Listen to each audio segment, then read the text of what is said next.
Assalamualaikum warahmatullahi wabarakatuh. Kembali lagi dengan kami di channel Belajar Hukum Channel. Kali ini kita akan sedikit membahas tentang perbuatan main hakim sendiri. Kita ambil contoh baru-baru saja, bahwasanya seorang pria nekat mencuri burung murai dari salah satu warga di Kota Pekalongan. Nah, dia kemudian ketahuan, yang akhirnya dihakimi oleh massa, dihajar oleh warga setempat. Aksi pencurian itu dilakukan oleh pria tersebut manakala warga sedang melaksanakan ibadah sholat tarawih bersama di masjid. Sontak ketika ada maling atau pencuri, warga langsung meluapkan emosinya dengan melakukan perbuatan main hakim sendiri. Namun apa yang dilakukan warga masyarakat tentunya tidak dibenarkan dalam hukum, karena perbuatan main hakim sendiri itu ada ancaman pidananya. Jadi kalau ada pertanyaan apakah ada peraturan yang mengatur tentang perbuatan main hakim sendiri, jawabannya ya ada.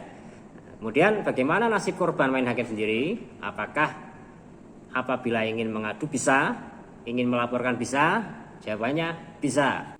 Sebelumnya perlu kami sampaikan bahwasanya pengertian daripada main hakim sendiri itu dalam Kamus Besar Bahasa Indonesia, Pusat Bahasa Edisi keempat tahun 2008, main hakim sendiri diartikan sebagai menghakimi orang lain tanpa mempedulikan hukum yang ada. Biasanya dilakukan dengan pemukulan, penyiksaan, pembakaran, penganiayaan, dan lain sebagainya.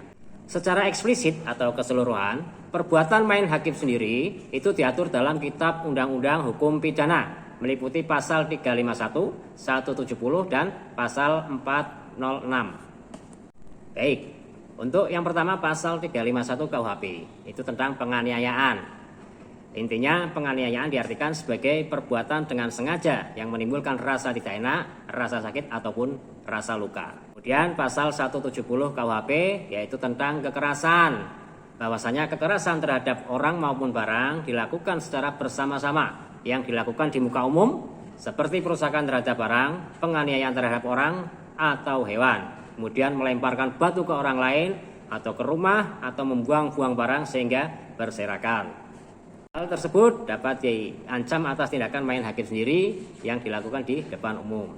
Kemudian pasal 406 KUHP, yaitu tentang perusakan.